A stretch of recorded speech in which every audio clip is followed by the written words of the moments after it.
Hello, everyone, and welcome to this final episode in our family focused webinar series with the Good Food family. Thank you so much for joining me today.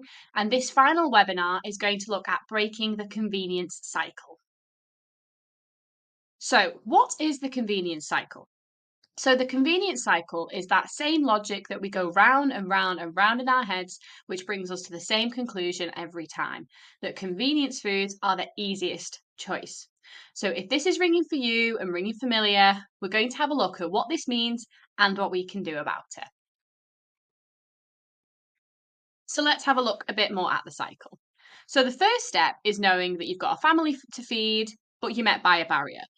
And this barrier is that you're either going to be really short on time. For example, the kids have got dance and swimming. I've got night classes. I need something quick. I need something easy. And this could be combined with or instead of struggling to think of a meal that everybody enjoys. So everyone's got competing food preferences, and we just can't seem to find something that aligns to all of those to find something that we all enjoy. So what do we do?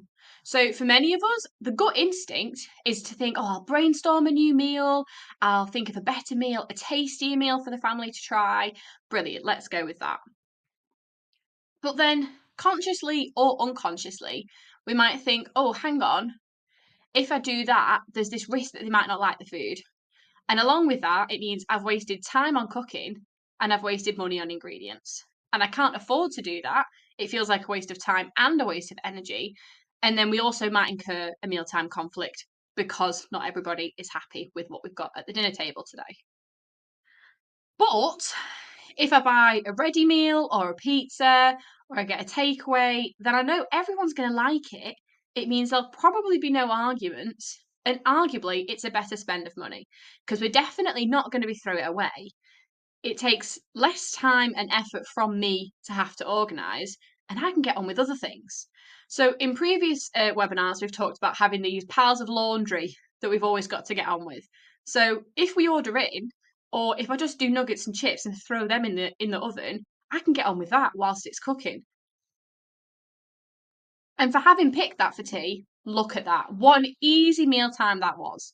So there's not much cleaning up afterwards because I've not had to do any. And the laundry's done at the same time, so I've ticked that off my list. We've avoided mealtime conflicts because nuggets or takeaway are obviously very tasty, so people are going to enjoy it. What a win that mealtime was. What a success that mealtime was. So then what do? We think, oh, well, I'll definitely do that again because it ticked the box for convenience, for time, for ease, for taste, and for lack of conflict. So that's 5 boxes that it can tick.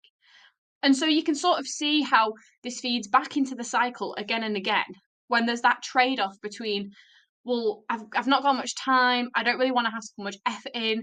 I really want to avoid arguments and I want to make sure everybody eats. Convenience foods tend to tick a lot of those boxes, which is why we get sucked into this cycle again and again and again. So, just to sort of summarize those key points here, why is it so easy to fall into this convenience cycle? So, an important point here is that a lot of this is about common perception rather than actually it being solid fact. So, this idea that convenience foods are often perceived as quicker to prepare, they involve less time cooking, less time cleaning up, and less time thinking about the meals or actually doing the meal planning. It means you can get multiple things done at once, like the laundry, for example. If you're opting for convenience foods, it's like, oh, well, I can get other jobs ticked off at the same time. It's less food waste because they're often really palatable, and by palatable, we just mean really tasty. So that means that there's less likely to be any food waste because we've all eaten it up. Similarly, it prevents you from buying, for example, a whole bag of onions, using one, and then having the rest of a bag of onions sat in the fridge and not knowing what to do with them, and then they just go to waste. And finally, and I think this is the key point here, it appears a lot cheaper. Now, there's a lot of discussion about whether healthy eating is or is not expensive. From our perspective at the Good Food family, and from my perspective as a dietitian, healthy eating does not need to be expensive at all. You don't need to be buying expensive ingredients in order to eat a healthy diet. So, in a previous webinar, I gave the example of a pizza costing £10 to £20 to order in, or you could make 10 to 20 portions of a healthy dinner for the same price. And a lot of you might be sat there thinking, oh, well, yeah, but I'm not ordering pizza. I'm just buying convenience foods like a jar of pasta sauce, for example, which may seem cheap because they can cost anywhere between, say, like 75p to £4 for a jar. And for some people, this might not seem expensive. So for some people, we're more than happy to pay that for the convenience. But when you consider that a tin of tomatoes, and what I mean by this is a tin of chopped tomatoes, which you might use as a base for a sauce, they cost around 40p. And you could just add a bit of onion, add a bit of seasoning, and make your own sauce. And the cost has come to way less than £1, and you'll probably have more portions, and it goes that way further. But the most important thing here is that you've got that control over what goes into your food. And this is where you start to see the difference and what we mean by healthy eating being cheaper and easier than what it may seem. And you having that control, you know that you know what kind of sugar or what salt or potentially what saturated fat you've added to that pasta sauce, but you might not realize what someone else has added that in industry in a jarred pasta sauce. So here, I just want to stop and make this really, really important point. What I am not saying is that having foods that are available and convenient to you is inherently bad for you. There are plenty of convenient, healthy choices, which we are going to get into. But when we generally talk about convenience foods, a lot of the time we are referring to foods which are high in fat, high in salt, high in sugar, and also they tend to be low in fiber, vitamins, and minerals, which are good for us. So what we sometimes refer to this in nutrition is that they might be energy dense and nutrient poor, which is what we've got on the slide there. So what is the answer here? What can we do about this? Because we don't want to sacrifice the convenience because that's what keeps the family afloat. That's what means that we can juggle everything that we've got going on at once. So what can we do about it? So what we want to do is rather than break the convenience cycle, we just want to adapt the convenience cycle slightly. So what we want to do is we want to sub out the unhealthier convenience foods, which are high in saturated fat and sugar and salt, which we know in excess are not good for us. And we want to swap these and swap them in for healthier alternatives. So this way we have those convenient choices available to us quickly when we need them, but we're also feeding our families a healthy diet and the right foods for everybody to thrive. So, what are some easy and common swaps that we can make? So, I've focused here more on convenience foods that you might get at the supermarket, but takeaway foods can also class as convenience foods as well. So, we've talked a little bit about pasta. Same goes for curry sauces. You can make your own, for example, using a tin of chopped tomatoes and some dried herbs, some seasoning. Oven chips, this is such an easy swap. So rather than using frozen oven chips, it'll take the exact same amount of time to grab yourself a jacket potato, chop it into fingers, toss it in some oil and some seasonings and bake. Packet soup, for example, you can very easily just batch roast and blend some veggies. Just it doesn't have to be intentional, it's just whatever veggies you've got left at the back of the fridge at the end of the week. Rather than having shop bought breakfast bars, which can be very high in sugar and salt, make your own flapjacks and just add some nuts and seeds and dried fruit and pack it out with that nutrition. Chicken nuggets as well, for example. We've got a recipe for these on my app. They're called our clucking clusters. You can just blend some chicken breast with some breadcrumbs and seasonings and bake. Now, I have just put a little note at the bottom to say, yes, you might read that and think, well, that's going to take more effort than convenience foods already do. For I think soup, for example, rather than just putting some water onto some packet soup, having to go out of your way to like batch roast and blend some veggies into a soup, that can seem like a lot more effort.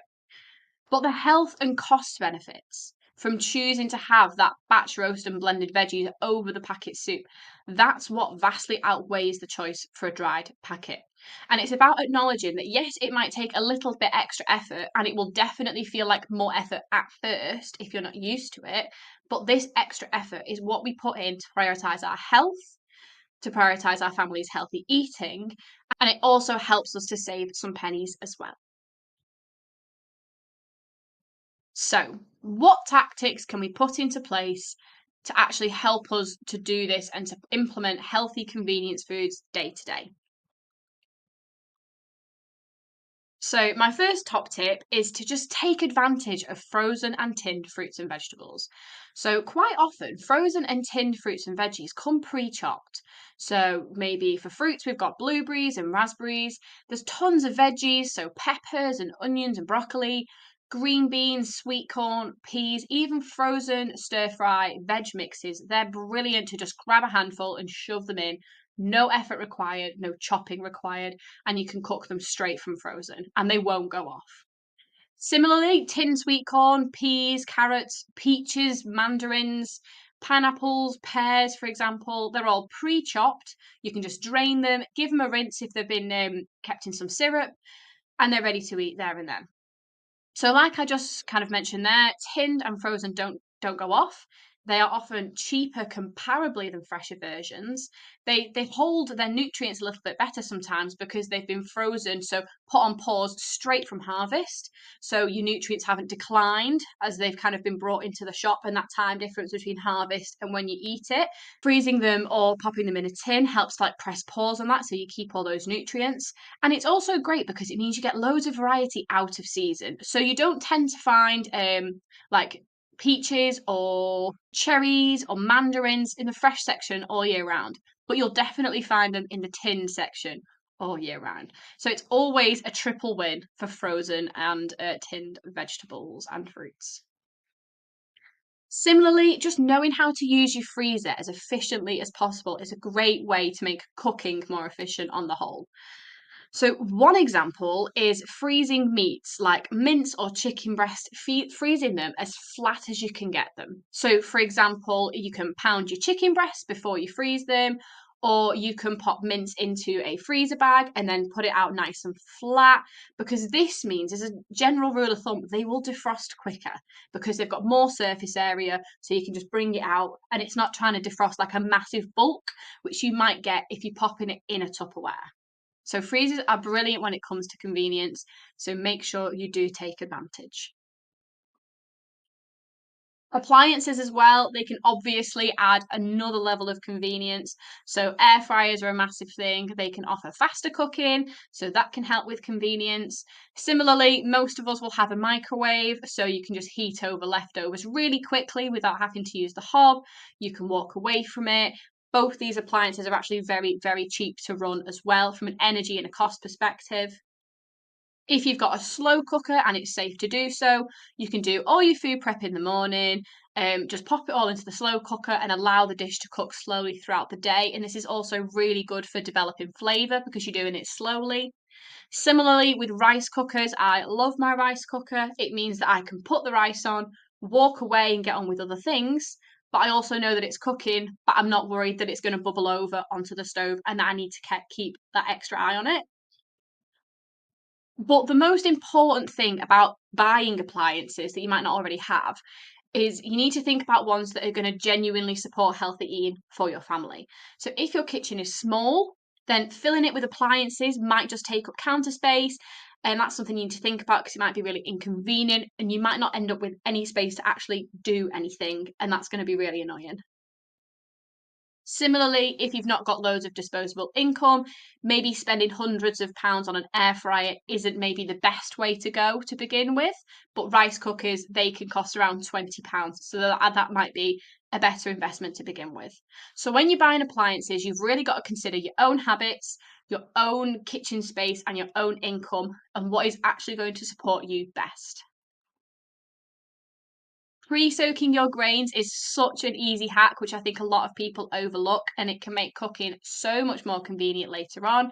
So, for example, soaking rice, pasta, quinoa, or lentils, for example, just in some room temperature water for a few hours in advance, it just means that the cooking time later on will be vastly reduced because it's already absorbed that water, and it can be so much quicker and so much more convenient to do this.